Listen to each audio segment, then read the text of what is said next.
La vie de tech, c'est simple. C'est eux et leur ordi. Tout est prévisible, sous contrôle. Non, ça, c'est ce qu'ils voudraient qu'on croie. Parce que la réalité, personne n'ose nous la raconter. Enfin, jusqu'à aujourd'hui. Dans Tronche de Tech, on va leur tirer les vers du nez. On va leur faire raconter leurs meilleures anecdotes. Les nuits où tout part en sucette et les bugs que personne ne comprend. Et puis, s'ils sont sympas, on les laissera peut-être se vanter de quelques réussites. Je m'appelle Mathieu Sanchez, je suis le CTO d'Akazi et je vous souhaite une excellente écoute. Salut Céline, comment tu vas ? Salut Mathieu, je vais très bien, merci pour l'invitation. Comment tu vas toi ? Non, avec plaisir, je suis content de t'avoir, ça faisait longtemps qu'on s'était parlé. Moi je vais bien aussi, je suis en vacances ce soir, tu vois, donc ça sera plus tard. Voilà, ça va être cool. Bon, et bienvenue du coup sur le podcast, merci d'accepter l'invitation. Comme d'habitude dans Tronche de Tech, on va parler de ton parcours dans la tech, parce que t'as quelques années d'expérience, donc ça va être très cool. Et avant de commencer, j'ai un petit exercice pour toi, qui est de te présenter en 3 phrases. Et écoute, mon prénom c'est Céline, mon nom c'est Bayer. Parfois on me demande comment ça se prononce. Et j'ai 40 ans, je suis maman de 2 enfants. Et dans la tech depuis toujours, parce que j'ai fait toute ma carrière dedans, depuis 2006. Ok, trop cool. Et embrayons là-dessus, comment t'es arrivé dans la tech, puisque t'es là depuis le début de ta carrière ? En fait, je pense que la passion pour l'informatique en général, elle était là depuis toujours parce que quand j'étais petite, en tout cas dans mes souvenirs, j'avais un ordinateur à la maison. Mais tu sais, les vieux ordinateurs où tu mettais les grosses disquettes, 5 pouces 3/4, je sais pas si tu as connu ça. Si. Si t'es assez vieux aussi. Si aussi, ouais. Et je bidouillais comme je pouvais, personne m'expliquait comment ça marchait, mais juste je tapais, j'ouvrais des trucs. Après, c'était le Minitel. Je sais pas si t'as eu ça aussi, toi. Si. Après l'ordi, t'as eu l'ordi avant le Minitel ?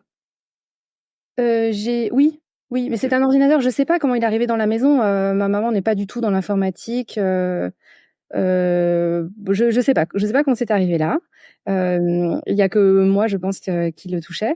Et le Minitel est arrivé un petit peu plus tard. Et alors, je programmais pas sur le Minitel. Par contre, tu pouvais faire des combinaisons de code et ça faisait des affichages un petit peu différents, des dégradés de ce qu'on pouvait faire à l'époque. Et je trouvais ça très drôle, tu vois, de faire des combinaisons de quelque chose et ça produit autre chose.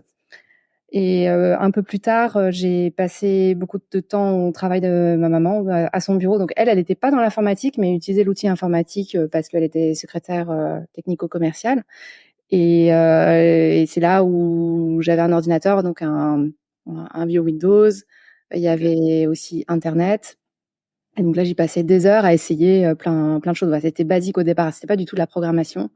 Mais c'est quand j'ai exploré Internet que je me suis aperçue qu'on pouvait fabriquer des choses. Donc déjà avec du code HTML, donc c'est pas de la programmation, mais c'est, tu vois, de bidouiller des codes, ça donne quelque chose. J'ai commencé à faire des petits sites Internet. Et puis au lycée, à jouer avec ma calculatrice. Au début, je faisais que recopier, tu vois, des lignes de basique, et puis ça donnait un jeu, et je trouvais ça trop bien. Et donc au lycée, en fait, je savais pas trop quoi faire après. Ok. Et moi, j'ai grandi en province, c'est pas du tout dans un environnement d'ingénieur. Je savais même pas ce que c'était. Enfin, ingénieur pour moi, c'était juste un mot du dictionnaire, mais je savais pas ce que ça faisait dans la vraie vie. Et un jour, je me suis réveillée en me disant bon, ce serait pas mal que ma passion, ça a l'air d'être les ordinateurs, que je trouve un métier là-dedans parce que ça doit être sympa de se réveiller tous les matins à travailler dans sa passion. Et là, on était au milieu de la terminale et je me suis intéressée au cursus qu'il pouvait y avoir après. J'ai postulé à des concours qui étaient encore ouverts parce que j'arrivais un peu tard, tu vois. Et puis finalement, j'ai pris une école parce que j'avais eu le concours, que l'environnement me plaisait, ça me faisait monter à Paris. Et Paris, c'est une ville que j'adore. Et c'est comme ça que je suis arrivée en école d'ingénieur. Et je me souviens, dans les premières semaines, je regardais l'emploi du temps, je voyais algorithmie, je me suis dit, est-ce que ça va être ce que j'imagine ce que ça va être ? Est-ce que... Ok. T'imaginais quoi ? Moi, je me dis, j'espère qu'on va faire des lignes de code. Tu vois, même le mot algorithme, pour moi, c'était très, très, très flou à ce moment-là. Et j'ai pas été déçue, parce que dans cette école d'ingénieur, c'est LECE Paris, tu as des cours de programmation, d'informatique dès la première année après bac. Enfin, j'imagine que c'est encore comme ça maintenant parce que là, on remonte à 2001. Je suis montée à Paris au moment des attentats aux États-Unis, Ok, ouais. septembre 2001. Et voilà, donc j'ai fait 5 ans d'études là-dedans. Et moi, je voulais faire de la programmation. Et j'ai fait toutes mes études, mes stages là-dedans, et toujours sur Internet. Moi, je voulais avoir de l'impact partout Ouais, dans le monde. trop bien. Ok. Et je reviens sur ce premier ordi que t'as. Donc du coup, c'est un ordi qui est, ça doit être un Amstrad ou un Possible. Atari, ce genre de truc, quoi. Aucune idée ce que c'était. Mais tu faisais quoi? Tu jouais dessus ou juste Non. D non. Dans mes souvenirs, je tapais des petites lignes parce que je sais pas qui m'avait montré qu'on pouvait taper une ligne et ça faisait un truc. Ouais, ok. Mais c'est vraiment des souvenirs très flous, hein. Ouais, ouais, J'avais moins de 10 ans, c'est sûr. ouais. Je sais pas exactement ce que je faisais. Ok. Juste, ça me paraissait magique, tu vois, de fabriquer quelque chose avec des lignes de code.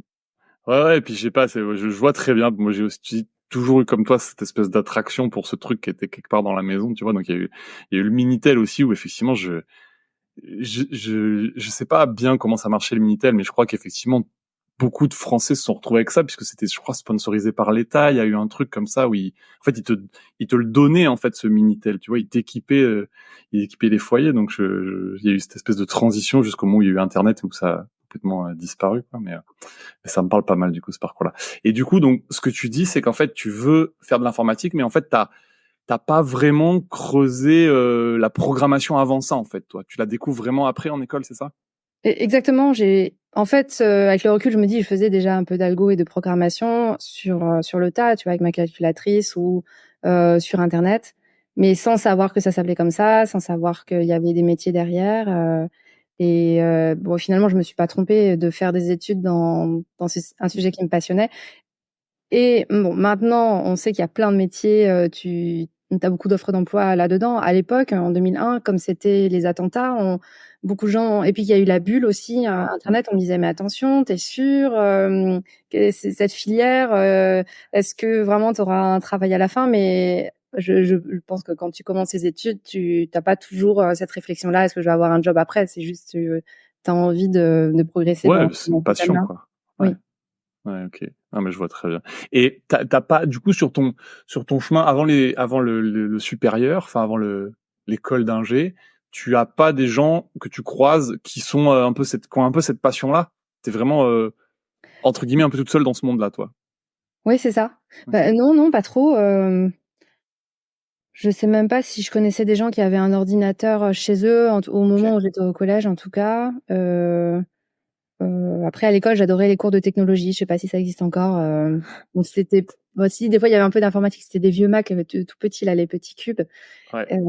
mais sinon on faisait aussi, des circuits imprimés, ça j'aimais beaucoup. Électronique et tout, ouais. Oui, Ouais. toujours fabriquer, tu vois, avec, des technologies.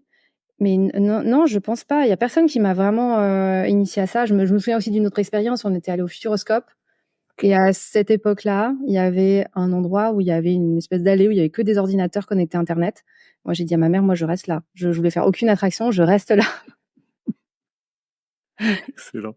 Mais personne, pas vraiment de rôle modèle, personne, qui faisait un métier qui aurait pu me plaire ou quelqu'un qui m'a expliqué comment faire, non, pas du tout. Ouais, ok. Donc ouais, moi, je suis tombée dedans par passion, et je me rends compte maintenant, quand on parle, enfin, on dit qu'il y a peu de femmes dans la tech, voilà, ça Hmm. c'est un fait, et qu'il y a besoin de plus de rôle modèles. Moi, c'est pas ça qui m'avait, passionnée au départ. Ouais. Moi, c'était vraiment la techno. Et il y a pas quelque chose qui t'a poussé, qui t'aurait restreint. Enfin, tu vois, il y a aussi ça des fois qui arrive, c'est qu'en fait, donc tu l'as dit, hein, il y a un petit peu la bulle, on te demande s'il y a un métier, mais est-ce qu'il y a pas un truc où en fait on t'a poussé vers une autre chose, qu'on se disait c'est plus fait pour toi? S'il y a pas eu ces obstacles-là pour toi? Ma mère m'a toujours dit: «Si je voulais arrêter mes études à 16 ans, il y a aucun souci. Par contre, tu vas travailler». Mais elle m'a pas dit dans quoi. Elle me dit: «Débrouille-toi», et je viens d'un milieu très modeste où, on m'a pas vraiment poussée à faire des études. C'est juste que j'avais des aptitudes à l'école, et on m'a dit: «Bah non, bah continue en général, c'est très bien, ça a l'air de marcher pour toi», mais on m'a pas vraiment aiguillée, donc moi j'ai suivi le mouvement jusqu'à ce Ok. que, ben, qu'est-ce qui se passe après la terminale? Bon, bah, Il fallait décider, ouais. Ouais. oui. Ouais. Ok. Et donc t'as personne non plus pour te donner les clés ensuite de quelles études faire pour faire le métier que tu avais envie de faire. En fait, tu as choisi toi-même ce truc-là. Non, bah, je pense que j'ai dû faire des échanges avec des conseillers d'orientation, quelque chose à ce moment-là pour me dire je veux travailler dans les ordinateurs, mais comment faire? Je me souviens plus, ça c'est un peu flou. Je sais juste que je suis arrivée un peu au milieu Ouais, du truc, il y avait des écoles qui auraient été possibles, mais j'avais loupé les inscriptions pour les concours. ok. Donc je suis arrivée un peu par hasard à l'ECE. Ok. Bon, et les conseillers d'orientation, moi, j'ai pas des très très bons souvenirs. Je sais Mais pas comment c'était c'est des nouveaux maintenant au métiers en début. plus. Ouais, c'était des nouveaux métiers, et puis c'était, bon, moi, après, c'est les expériences marquantes que j'ai eues, mais tu sais, plutôt des retours où, en fait, on te casse un petit peu tes ambitions ou tes rêves, parce qu'en fait, on les connaît pas bien, et du coup, on t'oriente vers des trucs, qui te satisfont pas forcément, tu vois.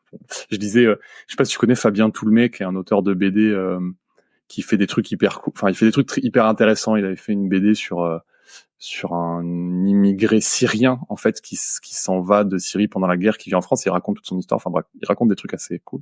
Tout ça pour dire que lui, il explique il était ingénieur et il est devenu auteur de BD. Et ingénieur, ça lui a pas plu du tout. En fait, c'est vraiment, il a passé je sais pas si c'est les pires années de sa vie, mais il raconte que c'était vraiment, en tout cas, il a eu des expériences professionnelles qui étaient pas chouettes. Et c'est, si tu veux, très tôt, lui, il a envie de faire de la BD, de faire de l'artistique. Et en fait, le conseiller d'orientation, lui, il lui dit, mais non, mais avec les notes que vous avez, c'est pas ça qu'il faut faire, tu vois. Et je sais pas si c'est un bon ou un mauvais conseil, j'en sais rien, mais en tout cas, pour lui, clairement, ça lui a fait rater pendant quelques années sa vocation. Il y est revenu ensuite. Enfin, bon, voilà, tout ça pour dire que, toujours, je pense que c'est un métier difficile, un conseiller d'orientation, mais des fois, voilà, les conseils, j'ai pas que des bons feedbacks, on va dire. Ouais, non, mais c'est pas facile. Mais même soi-même, qu'est-ce qu'on aime faire parmi tout le champ des possibles, c'est pas simple. Maintenant, on est dans une époque où on se dit, bah, en fait, je peux tester quelque chose et puis je changerai au fur et à mesure de ma carrière, alors que C'est vrai.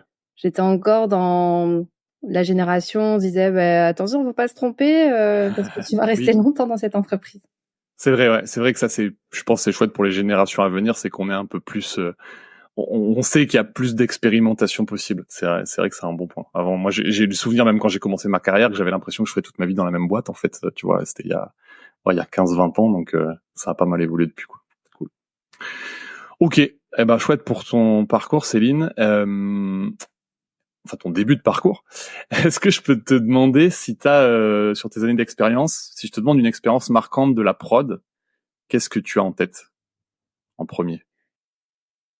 Alors de la prod où, par exemple, j'aurais cassé quelque chose, c'est Par ça? Oui, exemple. ce serait passé un événement particulier.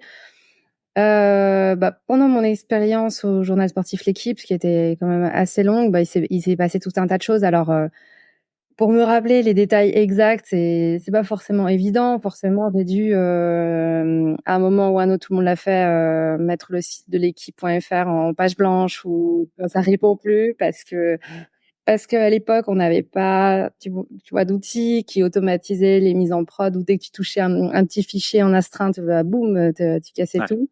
Donc ça m'est arrivé. Donc là, la petite goutte de sueur. Sinon, je me rappelle que on avait eu, plus au niveau sécurité, Ok. à un moment, on avait découvert, une backdoor. Ok. Alors À l'équipe, du coup?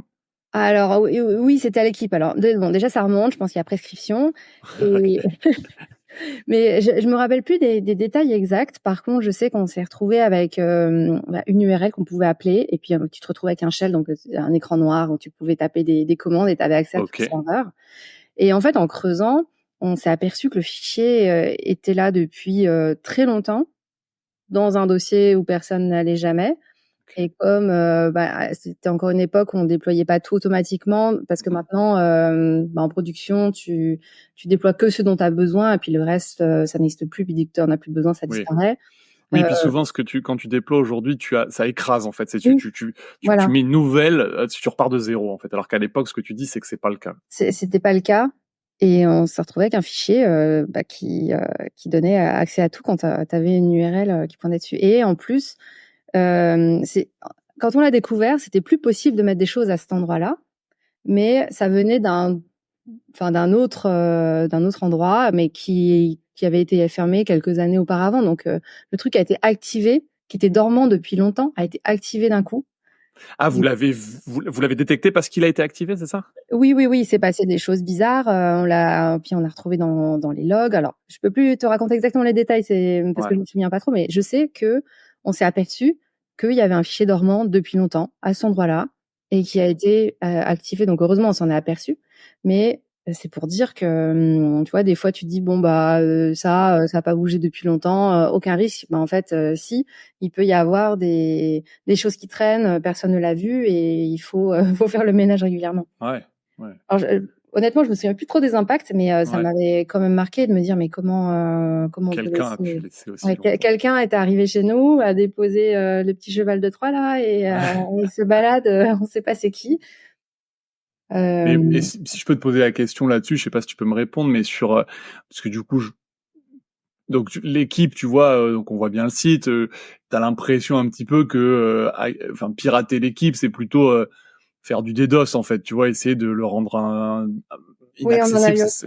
Oui. ouais, ça je comprends, tu vois? Enfin, en tout cas, j'imagine que des gens pour, pour casser les pieds, tu vois, ils puissent faire ça, mais à quoi sert, du coup, à quoi pourrait servir, pourquoi on ciblerait l'équipe pour, voilà, essayer de voler de la donnée, enfin je veux dire, qu'est-ce qui est, Oui, tu peux, voler la donnée. Après tu peux c'est peut-être pas quelqu'un qui visait, spécifiquement l'équipe, mais tu peux prendre, la main sur des serveurs un peu partout dans le monde pour Ah aller d'accord, justement attaquer d'autres choses OK. ou, éventuellement si tu veux servir de l'équipe, essayer de modifier tu vois le site, de changer la home page de Oui, oui, l'équipe oui, par exemple oui, tu pourrais. pour, des Oui, mais revendeurs. ça, tu vois, ils auraient pas gardé la backdoor pendant 10 ans, tu vois, ils le font un Oui, moment, enfin, j'en sais rien, ouais, ouais, ouais. voilà. Et ben, on saura jamais en fait. Non, c'est ça. Non, mais ce que tu dis, c'est peut-être ça, c'est effectivement utiliser, c'était peut-être pas un ciblage spécifique de l'équipe, c'était Mmh. un hacking de serveur qui devient un bot, en fait, et du coup, peut-être Oui, une, moi je pense que c'était plutôt de ce goût-là, ouais. OK, OK, excellent. Et et à l'époque, Et je pense que ce qui nous a sauvés, donc c'était une architecture, j'ai du mal à comprendre, quand je suis arrivée à l'équipe parce que précédemment, bah, bon, moi je faisais du PHP donc je code, le site, tu rafraîchis la page, voilà, ça ouais, s'affiche directement. Et à l'équipe, le système faisait que tu avais un back office dans un endroit. OK, Tu avais le site vu par les internautes dans un autre endroit et le back office voilà, faisait des mises à jour vers le site internet, mais le site internet finalement c'était que du statique. d'accord. Donc maintenant tu as des CMS, headless, enfin bon, tu as des parties, statiques ou tu as des générateurs de statique, mais donc l'équipe Ouais. fonctionnait comme ça depuis longtemps et je pense qu'à l'époque, ça nous a sauvés de pas mal d'attaques DDoS parce qu'il y avait pas de dynamique. Tu appelais le site de l'équipe, c'était boum, du HTML, Ouais. il y avait pas de parce que c'est surtout le dynamique qui va faire tomber, tes serveurs. Quand ça va faire un appel à base de données, c'est souvent ça le goulot des Oui, sous. quand tu veux, pour les attaques DDoS, tu veux dire ce Oui, genre de oui. choses? Ouais, OK, tu parles de, OK, OK. Oui, Après, oui, enfin, effectivement. tu peux aussi faire tomber un site qui est que en statique si tu as suffisamment de force pour Ouais, ça coûte plus attaquer. cher. Ça coûte plus cher. Ouais. Si nous, on n'a pas mis assez de serveurs pour se servir le site ou si on n'a pas mis de Ouais. filtre anti-DDoS. Après, pour contrer les attaques DDoS, on a mis un WAF. Voilà, on s'est équipé au fur et à mesure des années, mais on en a Ouais. vécu aussi. Et du coup, si je reviens sur l'histoire de la backdoor, c'est en fait, donc vous découvrez ça. C'est quoi, je veux dire, la réaction en fait? C'est quoi? Il y a une équipe de sécurité à l'époque ou c'est encore, tu vois, j'imagine qu'à l'époque c'était assez flou, hein, la cyber encore. Donc est-ce que c'est quoi? C'est une espèce de tout le monde sur un pont où on est en panique en mode bon, qu'est-ce qu'il faut qu'on fasse? C'est quoi le plan d'action, tout ça? On n'a pas d'équipe sécurité spécifique. C'est la sécurité, c'était nous. Ouais, c'est ça. C'était, moi, j'ai toujours aimé cet aspect sécurité parce que mon expérience précédente chez Dassault Systèmes, on était plus sur la sécurité que la performance. Voilà, Ok. si je caricature, alors je suis arrivée à l'équipe, c'était plus la performance que la sécurité. Bah, tu vois, c'est le niveau. Et donc en arrivant, j'ai mis en place un certain nombre de choses parce que voilà, des pratiques qu'il fallait arrêter. Et là, alors je sais plus dans l'équipe si tout le monde s'est vraiment arrêté, mais on n'a pas eu d'arrêt de service. En fait, il y a d'autres choses qui Ouais. continuaient de vivre, mais on s'est attaché déjà à supprimer ce truc-là, trouver dans les logs d'où ça venait, et puis fermer toutes les portes, évidemment, qu'on n'avait pas vu qui étaient encore ouvertes. Et, et après, vous portez plainte pour un truc comme ça? Vous faites une déclaration auprès de l'ANSSI ou un Je truc ne sais plus du tout, Oui. je sais plus du tout ce qui s'est passé. En fait, je me souviens pas s'il y avait eu, des impacts, en fait, chez nous. C'est juste qu'on a découvert Ouais. ça, mais je suis incapable de te dire, je pense pas. Ouais, Mais ça t'a évidemment, tellement marqué la découverte du truc. si on découvre, même que ça soit cet incident ou un autre, si on découvre que l'attaquant a récupéré des données, a eu accès à certaines choses, ou je sais pas, bases où il aurait pas dû Oui, avoir oui, accès, oui. oui, il y a des déclarations qui sont faites. Mais Ouais. mais c'est pas moi en plus qui les faisais, hein, c'était au niveau CTO. Et là, je me souviens plus, franchement. Ça Ouais, remonte ouais. beaucoup trop loin, je sais plus. Mais du coup, je me disais, en fait, tout à l'heure, je disais un truc, je disais, je sais pas trop ce qu'il y a à apprendre à l'équipe, mais effectivement, je sais pas s'il y avait déjà un système d'abonnement à l'époque avec, tu vois, est-ce que c'était juste la consultation ou s'il y avait des gens qui avaient, parce que tu peux toujours, effectivement, piquer toute la donnée de les abonnés, les mots de passe ou les haches de mots de passe, et voilà, il y a quand même un minimum de données personnelles sur l'équipe. En tout cas, aujourd'hui, je sais pas s'il y avait déjà ça à ce moment-là. Alors oui, tu avais un compte. Au niveau abonnement, je sais pas si à l'époque de cet incident-là, il y avait des abonnements, même peut-être pas, parce que ça remonte quand même assez loin. Mais oui, enfin, sur n'importe quel site, tu as toujours des données personnelles, Oui, c'est ça. que tu aies des millions de personnes ou même quelques personnes.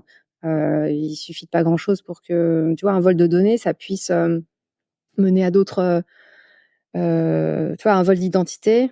Ouais. Quelqu'un va réutiliser ça pour, bah, voilà, te créer d'autres comptes D'autres ailleurs, comptes ou ailleurs. sinon te porter préjudice, utiliser ton email pour faire du Oui, spam. oui, c'est Il y a ça. plein de Oui, choses, souvent c'est plein de données. Après, ils s'en resservent. Je sais plus. C'était l'attaque de.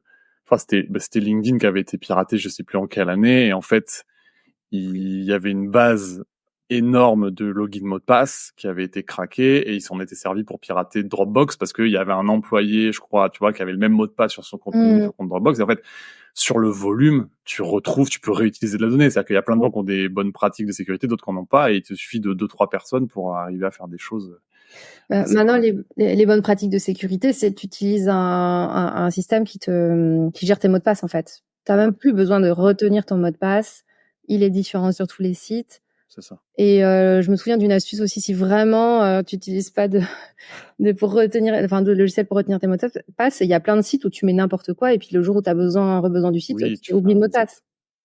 Donc Ouais, faut vraiment éviter de mettre le même mot de passe. Faut éviter de mettre des choses, enfin, triviales.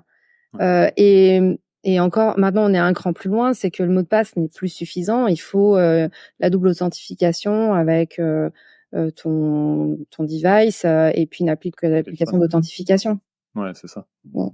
Non, mais clairement. Ok. Eh ben, écoute, expérience marquante. Est-ce qu'il y a, si je te parle d'un bug, je sais pas, le plus marquant aussi, est-ce qu'il y a quelque chose qui te vient à l'esprit?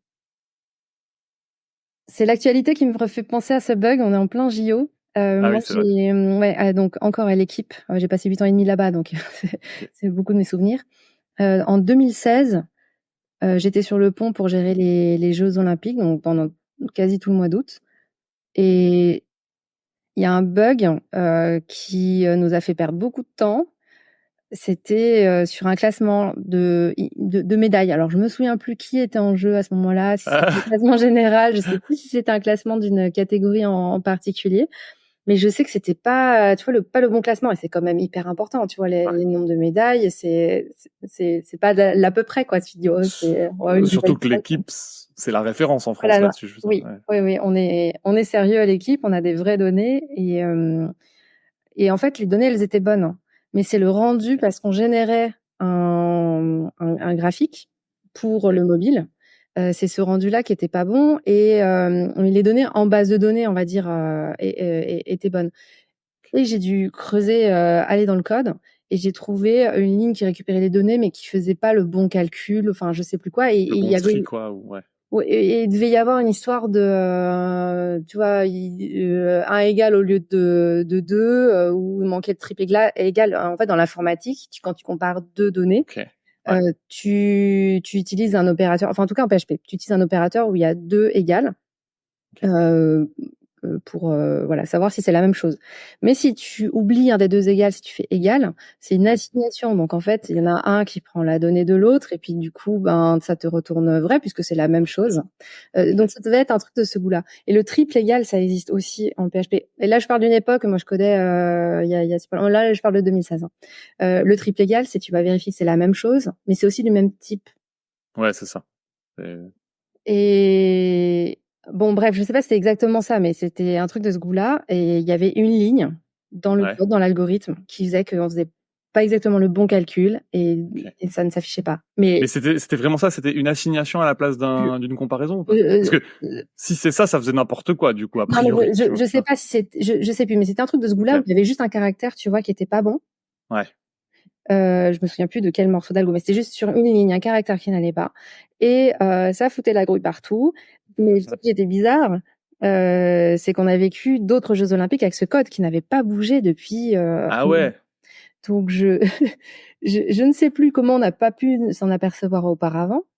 Mais bon, en tout cas, ça nous a quand même donné du fil à retordre et j'ai fini par trouver, on a fini par résoudre ce problème.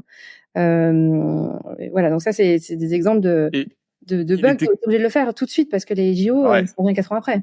Ouais, j'imagine. Mais il était que sur mobile ce bug, du coup, tu as dit si tu parlais. Ah ouais. Donc c'était que sur mobile. Ouais, donc sur desktop, t'avais le bon classement et sur mobile, t'avais pas le bon. Il devait y avoir un truc de.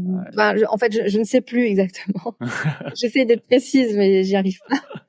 Ça marche. Mais ce serait pas logique parce qu'on avait la même chose. Tu vois, les données processées, elles allaient pareil sur le desktop et le mobile, mais bon, bref, je sais pas, mais en tout cas, j'ai redécouvert un vieux bug. Et dans ces cas-là, tu te dis, mais comment on arrive à laisser des morceaux de code qui marchent pas depuis tant d'années. Et t'es sur, du coup, là, tu me dis, donc t'as un bug qui date il y a longtemps, sur un événement qui est tous les 4 ans. Donc effectivement, c'est pas comme si t'avais tous les jours de la data pour voir ton bug rapidement. Au niveau des tests automatisés, en fait, à l'époque, il y avait pas, ouais. Oh non, rien du tout. Rien du tout. J'avais pas d'équipe QA, j'avais encore pas de test automatisé, quasi pas de test unitaire non plus. Enfin, c'était, on se dit comment c'est plutôt, comment on arrive à être aussi avoir aussi peu de bugs sans cette panoplie de tests, c'est plutôt ça.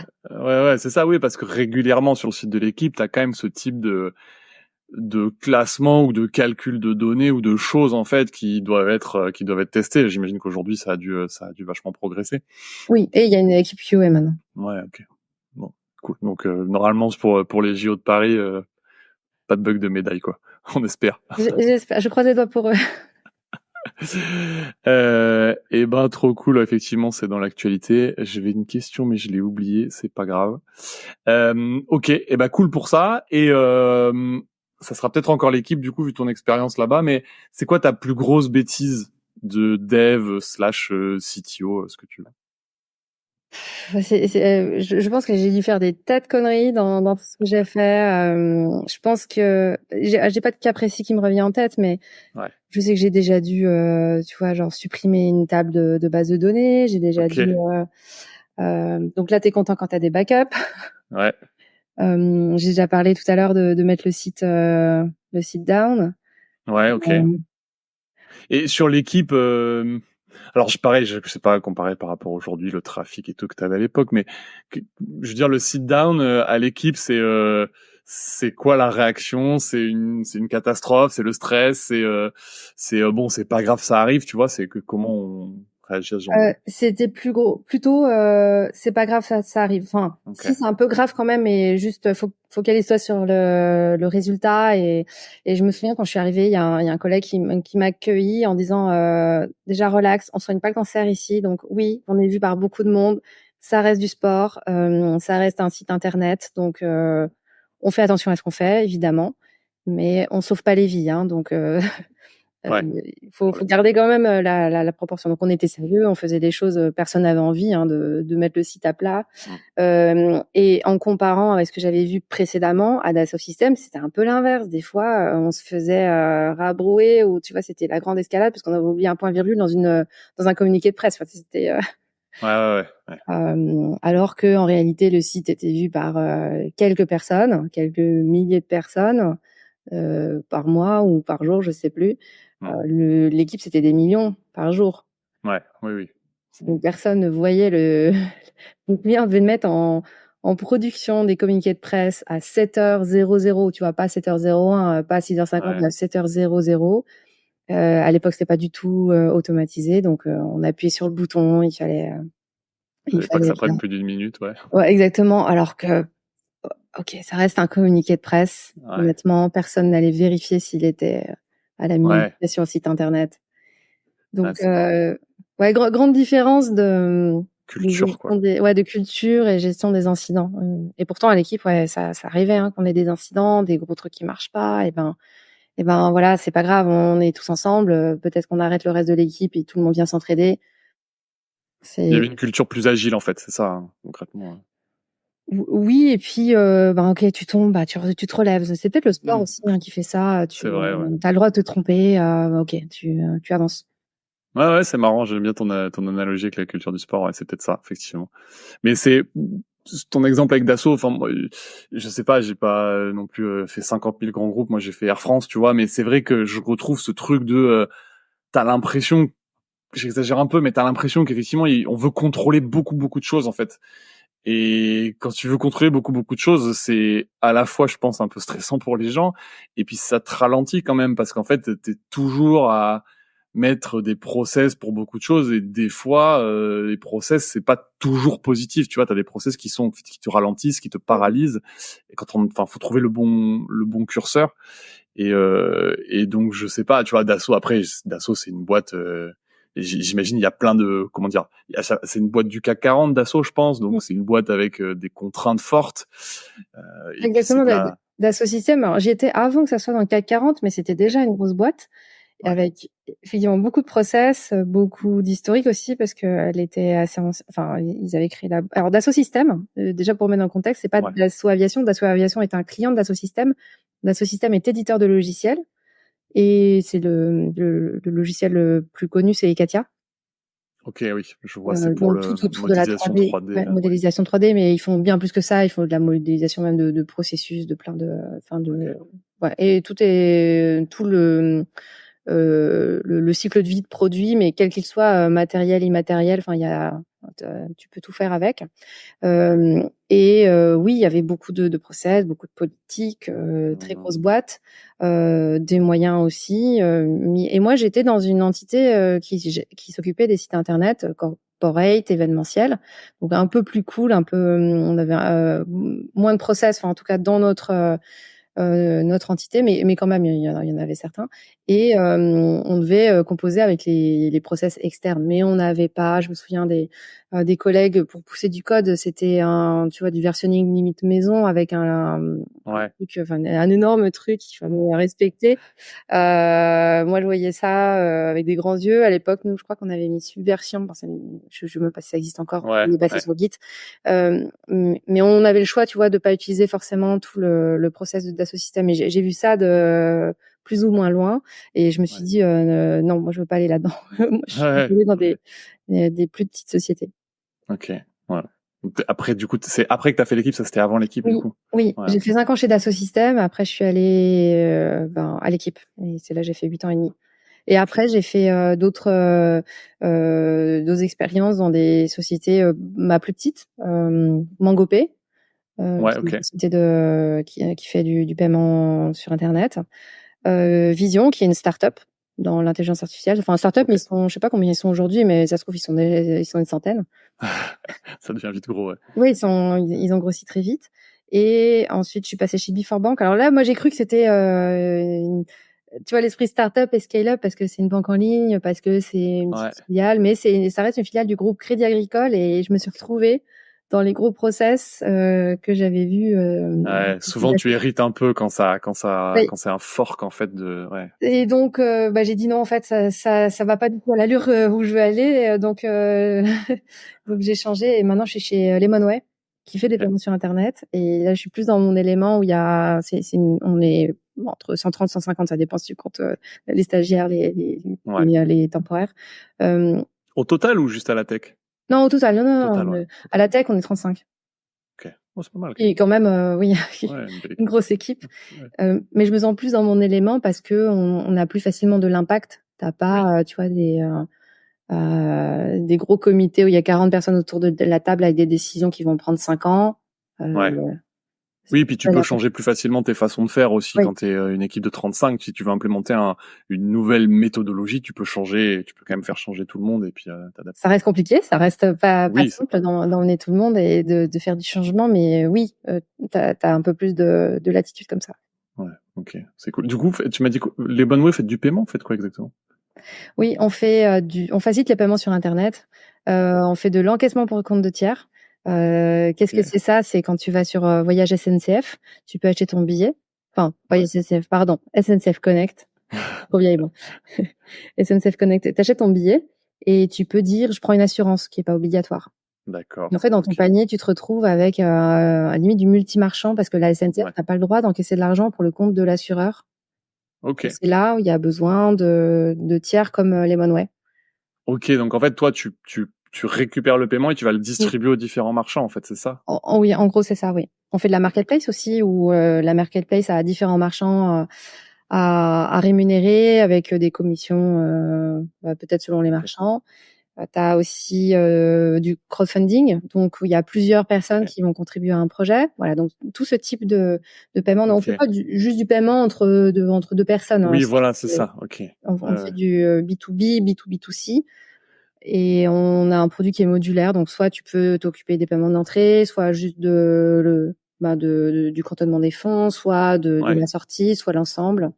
Et on a aussi dans notre produit la vérification d'identité. D'accord. Le KYC, là, enfin, ce genre Exactement. de choses. Ouais, ok. J'osais pas utiliser le terme technique. Et en même temps, ton audience, c'est technique, donc ça devrait aller. Know your customer, voilà pour Mmh. les. Mais je sais pas comment vous êtes parce que du coup c'est des espèces de comptes de séquestre. Je sais pas si c'est le bon mot, tu vois, ces comptes Du coup, de intermédiaires que vous cantonnement. avez. Oui. Des comptes de cantonnement, ça s'appelle. Oui. Ok. Et du coup ça vous. Est-ce que du coup vous avez toutes les normes à respecter des institutions bancaires? Ouais, vous avez toute cette complexité là. Oui, oui, on est régulé par la CPR. Ok.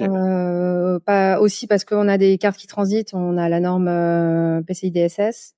Donc D'accord. Ouais. évidemment, on est dans un monde régulé et je pense que c'est une bonne chose parce que c'est pour protéger les consommateurs au final ou les Ouais. marchands pour pas qu'on fasse n'importe quoi. Hein. Donc dans la vraie vie, t'as pas envie que d'un coup Ouais, le c'est clair. portefeuille quelqu'un te le pique et puis Clair. aille ailleurs. Et du coup, je suis curieux là-dessus parce que moi, j'ai regardé un peu un certain nombre de trucs puisqu'on a travaillé chez Akazi, tu sais, on a travaillé avec plein de banques en fait puisqu'on se connecte avec des banques, mais t'as beaucoup de startups qui en fait délèguent une partie de ce travail chez des boîtes qui font du compte bancaire en marque blanche comme Trésor. J'imagine que tu vois bien ce que c'est Trésor. Oui. Vous avez toute la techno en interne ou vous déléguez une partie de ces trucs-là pour simplifier, j'imagine aussi ces Alors certifications. on a notre techno en interne, mais il y a quand même l'utilisation d'autres PSP derrière. Ok. Et PSP, c'est quoi déjà? C'est Payment Service Provider. provider. Ok. Et on a aussi évidemment au bout du bout les banques qui ont Oui. vraiment les comptes en banque comme on l'imagine. Ok. On n'est pas une banque, on est établissement de paiement. Ok. Donc on peut faire transiter des flux, mais au final c'est pas nous qui détenons les comptes les comptes en banque. Ouais, d'accord. C'est le même statut qu'avaient certaines néobanques. Alors, il y en a plein qui ont changé, qui sont devenus vraiment, mais au début, je crois que les néobanques qui se sont lancées sur le marché, c'était comme ça. C'est-à-dire qu'en fait, elles étaient, comme tu dis, t'as dit quoi, établissement de paiement, c'est ça, et Oui, pas banque, en fait. ouais. Et aussi on fait pas de crédit. C'est Oui. la différence avec les banques. Donc les D'accord, banques ne faisaient pas du tout de crédit. Maintenant, si elles ont leur licence, elles peuvent aller un petit peu plus loin. Mais en fait, c'est des services financiers valeur ajoutée. ok. Mm.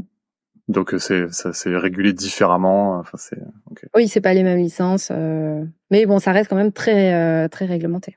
Ouais, c'est clair, on rigole pas avec ça. Cool, et ben on a fait un petit tour par les Monway aussi du coup. Est-ce que si je te demande une chose sur laquelle tu as changé d'avis durant ta carrière, à quoi tu penses? Alors, si on revient au tout début de ma carrière, comme j'ai expliqué, moi, je voulais faire que de l'informatique, je voulais que coder, que faire la programmation. Et peut-être que ça se voit beaucoup moins aujourd'hui, mais moi, je suis quelqu'un de très réservé. J'aime pas tellement parler au début. J'aime pas la communication, c'est pas trop mon fort. Tu sais un peu le cliché des geeks, enfin bon, Des c'est geeks. moi, voilà. J'ai pas la barbe, hein, pour le cliché complet. Mais j'aime bien être dans mon coin, être focus sur ce que je fais, et puis que voilà qu'on me coupe pas.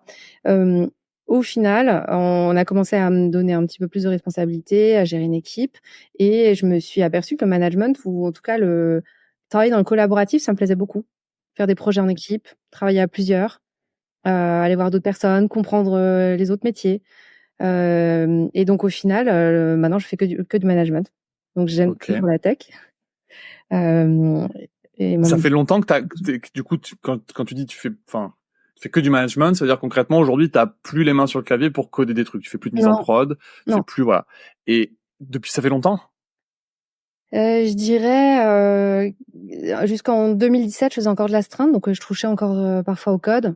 Ok. Je codais plus vraiment au quotidien, tu vois? Je participais plus aux fonctionnalités, mais j'avais encore, les accès pour enfin la production pour l'astreinte. Je pense qu'après j'ai basculé à faire que du management, et en plus du management où tu commences à manager Des on va managers. dire des chefs d'équipe, enfin, Ouais. Ok. Ouais, je hem, vois. donc tu es vraiment encore plus loin du code. Donc je dirais, ouais, vers 2017, j'ai arrêté. Maintenant, tu vois, Lemonway, j'ai pas du tout d'accès en production. Ouais. J'ai un accès, pardon, au repository de code, mais j'en fais rien. C'est juste parce qu'il y a la documentation, il y a des diagrammes des fois qui sont dans Oui, oui, les d'accord. readme, Ouais. Ouais. pour comprendre le contexte, mais je fais pas de commit, je fais aucun check-out. Enfin, c'est Et du coup, est-ce que des fois ça te manque? Est-ce que, tu vois, il y a un truc qui revient de temps en temps où en fait tu dis j'ai encore envie de faire des choses plus techniques ou en fait non, t'as fait le switch et c'est pas du tout un problème pour toi? C'est pas grave, parce que je me rends compte que même dans mon temps libre, tu vois, je vais pas forcément faire du code. Ouais, Il y a pas longtemps, il y a quelques mois, j'ai monté un petit VPN à base d'Amazon Web Service. quand même. Mais bon, c'était pas vraiment du code, hein, finalement. Maintenant, tu Non, non, mais c'est allumes de les la trucs, technique, tu vois, quand même. oui. C'est Oui, oui, tu dois faire quelques configs. Je me connecte quand même en SSH aux machines, etc. ouais, Mais non, j'utilise peu de code. Après, je fais, oui, des sites internet sur mon temps libre encore. ouais, quand même. Ouais, c'est ça. C'était Ouais. un peu ça ma question, tu vois. C'est Mais je me dis, j'aimerais bien, mais bon, je le fais pas. J'aimerais bien me former, je sais pas, des technos que j'ai jamais touchées. Moi, j'ai jamais ouais, vraiment fait de Node, ou même du C#.NET. Mes équipes en font, mais j'en ai. ok, Ah, si, du C#.NET, je crois. J'ai touché un petit peu quand j'étais à l'école, mais ça remonte, et ça a ouais. sûrement beaucoup, beaucoup changé.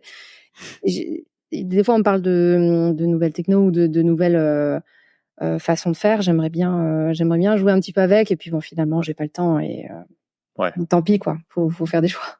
Non, non, c'est sûr, mais c'était un peu ça, tu vois. Moi, j'ai souvent ce truc aussi de, moi, je suis un peu comme toi, c'est-à-dire, je suis un peu éloigné, je code très peu maintenant, en tout cas au boulot, tu vois.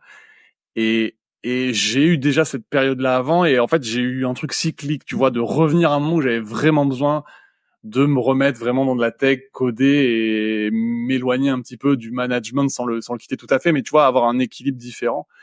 Et je sais pas, moi en tout cas c'est cyclique chez moi, tu vois, je sais pas si j'arriverai à faire un peu comme toi, vraiment 7 ans en me disant euh,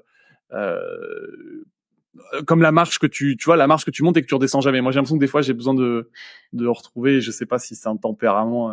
Bah, je sais pas, c'est un tempérament, c'est aussi, par la force des choses, en ayant eu mes enfants, en ayant eu beaucoup moins de temps, libre, Ouais. j'avais plus trop le temps de faire de la veille, et je me suis rendu compte que faire de la veille techno, ça demande beaucoup plus d'efforts, je trouve, que faire la veille sur, le management ou la psychologie Oui, des ouais. personnes. Tu vois, ça a pas changé en plus de 2000 ans, ou même 10 000 ans, surtout. Alors que les technos, tous les 6 mois, il y a un nouveau truc enfin, un truc majeur qui sort, et puis il y a par-ci, et puis enfin voilà. Ouais, je suis d'accord. Ouais.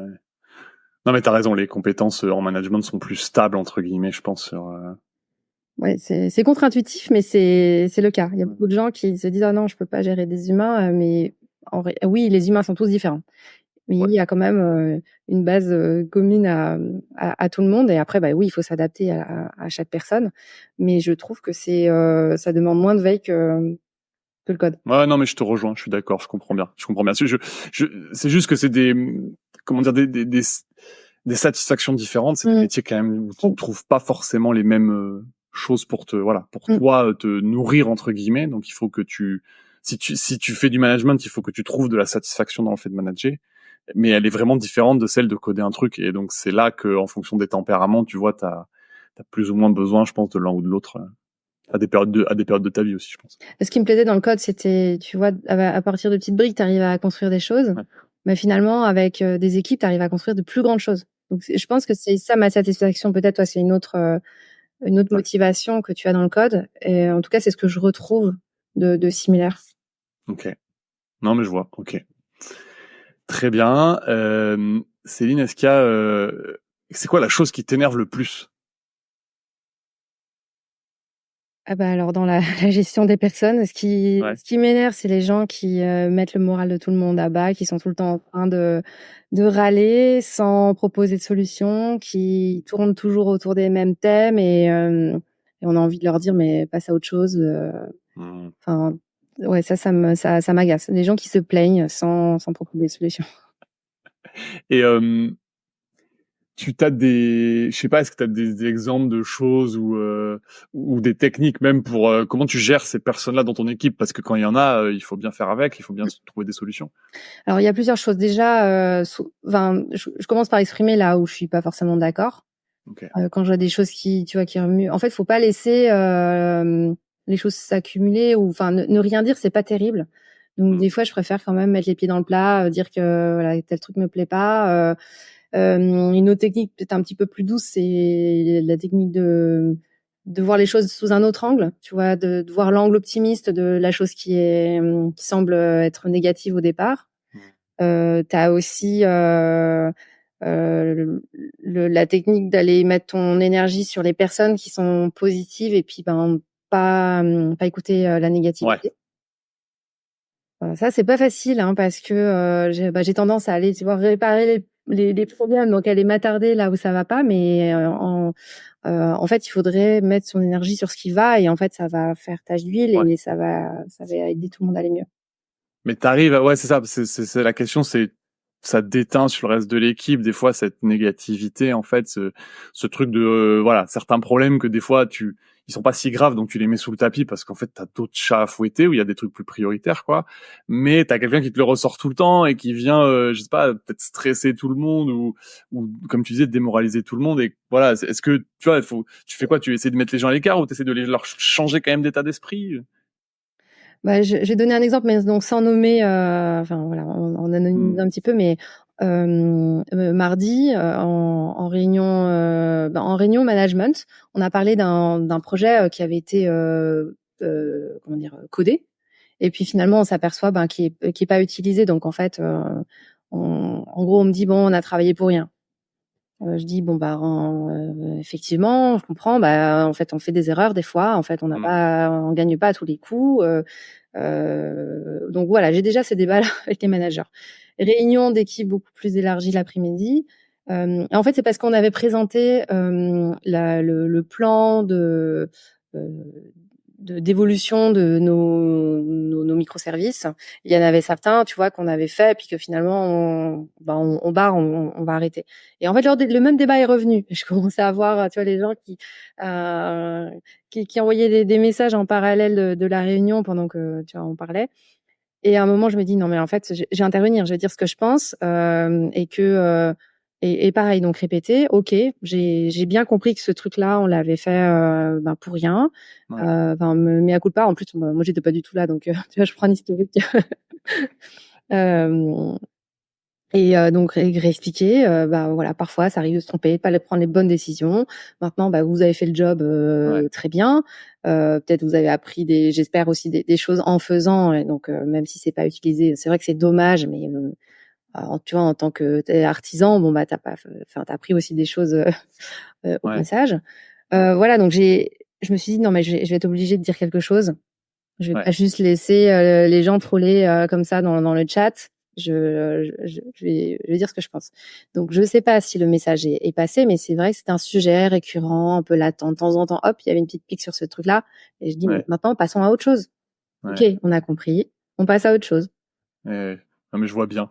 En fait, c'est vrai que j'ai observé aussi ce truc que moi, c'est un tempérament qui est vraiment, je l'ai vraiment pas. C'est-à-dire qu'en fait, tu fais des erreurs et tu les mets derrière toi, et puis l'important, c'est d'avancer et de passer à autre chose et d'apprendre de ces erreurs. C'est normal de revenir dessus, tu vois, de faire une rétrospective, de comprendre ce qui a pas marché, mais ça sert à rien de se lamenter pendant un temps de ouf parce moi, je vois ça aussi, et en fait, c'est vrai que c'est un truc qui me tend pas mal, tu vois, de dire, mais on a fait l'erreur, c'est pas bien. Ben oui, mais c'est fait. Je veux dire, c'est fait. Je veux dire, s'il y a une leçon à en tirer, tirons la leçon et avançons.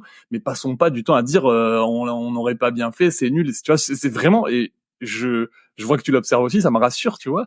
Mais il y a mais c'est bizarre, tu vois. Enfin, c'est bizarre. C'est pas bizarre puisqu'il y a plein de gens qui sont comme ça, mais pour moi, à titre perso, des fois, tu vois, j'ai envie de dire, mais pourquoi on se parle pendant 3000 ans pour se dire que c'était nul ce qu'on a fait, tu vois. S'il y a une conclusion à tirer, tirons-la, mais sinon, passons à autre chose, quoi. Mais je pense que ça vient d'un autre biais en tant qu'humain, et tu peux t'en servir comme opportunité d'ailleurs. C'est que pour fédérer une équipe, Ouais. trouve un ennemi commun. Et donc je sens aussi derrière ça qu'il y a un esprit d'équipe, tu vois, parce qu'ils ont été plusieurs à travailler là-dessus. Ouais. Et il y a encore ça qui reste. Et peut-être qu'il y a d'autres histoires derrière qui font que, au-delà de ce projet technique, Ouais. doit y avoir autre chose. Donc je me dis, bon, il va falloir qu'on trouve un autre ennemi commun. Enfin, il y a toujours oui, puis il vaut mieux qu'il soit extérieur au truc de l'équipe, cet ennemi commun, tu vois, que c'est pas un truc. Là, typiquement, c'est un truc extérieur, parce que bon, on n'y peut rien. On a développé une fonctionnalité finalement qui sert pas du tout. C'est pas nous qui avons décidé, hein, d'ailleurs. Mais D'accord. Okay. Et en fait, faudrait trouver un autre débat. C'est ça. Et ça me faisait penser d'ailleurs à un truc que j'avais fait une fois. J'avais quelqu'un qui se plaignait tout le temps que rien n'allait, ça va pas ce process, on devrait mettre en place ci, ça, etc. Tu vois. Et je me rappelle très bien parce que j'ai dit ok, je lui ai donné à faire le truc. Il disait il faudrait qu'on mette en place tel truc, tu vois. J'ai dit tiens, je te donne les accès sur tel outil, c'est toi qui mets en place, c'est toi qui anime, c'est toi qui gère. Résultat, on n'a jamais vu tu vois, alors par contre, il a eu la décence de plus en parler, tu vois, mais il l'a pas fait. Et tu vois, j'étais mais bon, c'est pas possible de râler sur des trucs et quand on te donne la responsabilité, toi tu trouves ça important. Si même toi tu le fais pas en fait, alors qu'apparemment t'étais le seul à trouver ça important. Et c'est vrai que ouais, c'est ça, mais tu vois, c'est quand même.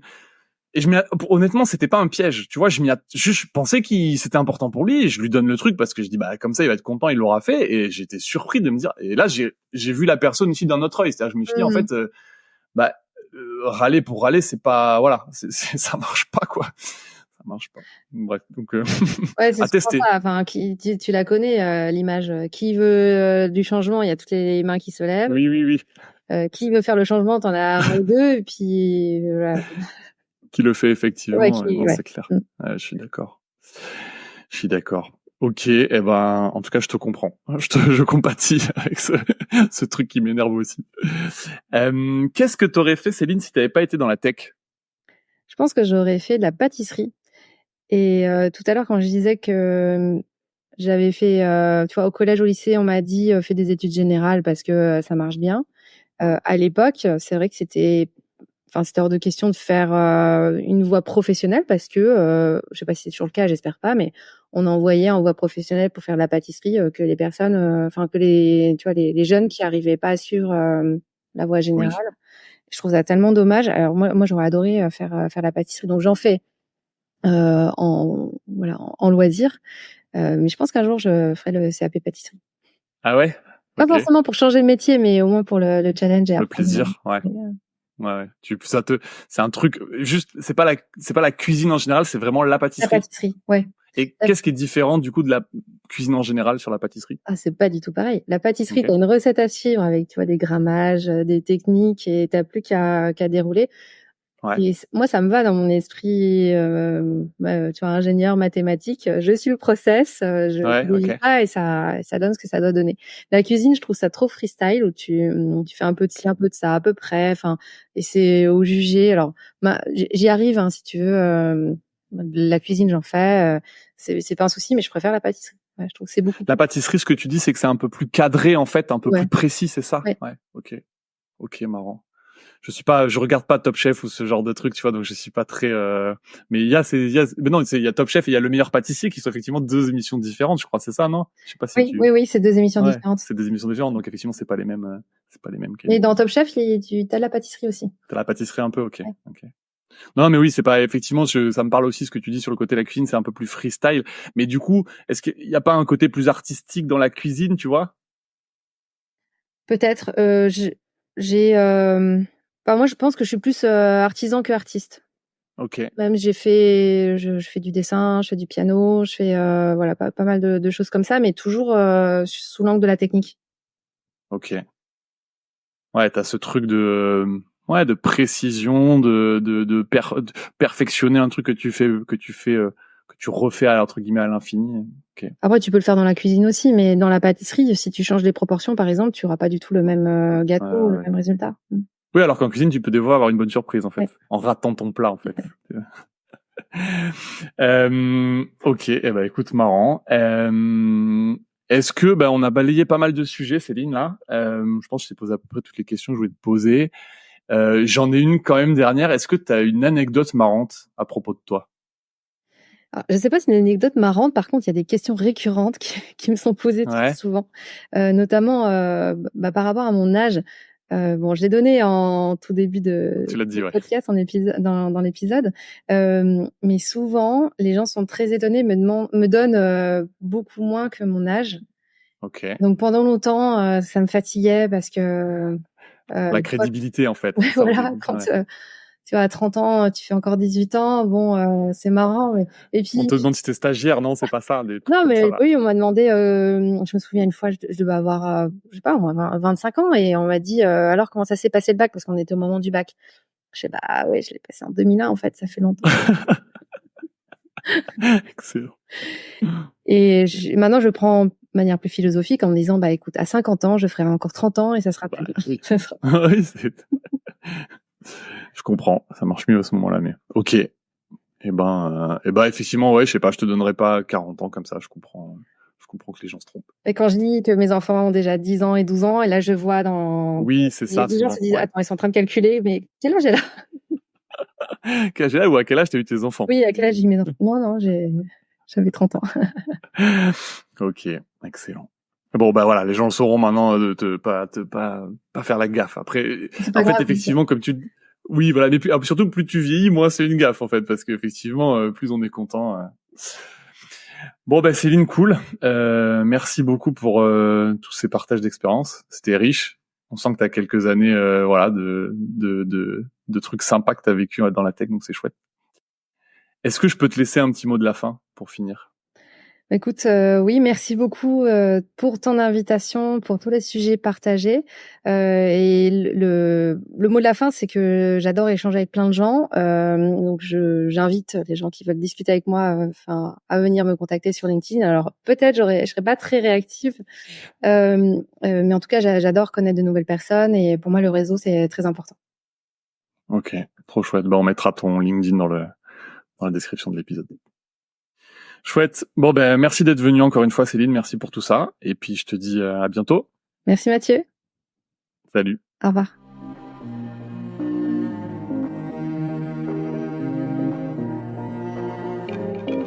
Ça y est, c'est terminé. La tronche de tech du jour nous a livré tous ses secrets. Ou presque. S'ils t'ont plu, n'hésite pas à nous le dire en commentaire, à noter le podcast ou à m'envoyer un message sur LinkedIn. Dernière chose, si tu es freelance ou indépendant ou que tu envisages de te lancer à ton compte, tu auras certainement besoin d'un expert comptable. Dans ce cas-là, viens voir ce qu'on fait chez Akazi sur www.akazi.io. Ça s'écrit ACASI.io. Et promis, tu seras super bien accueilli. Sur ce, je te dis à très vite pour un prochain épisode de Tronche de Tech.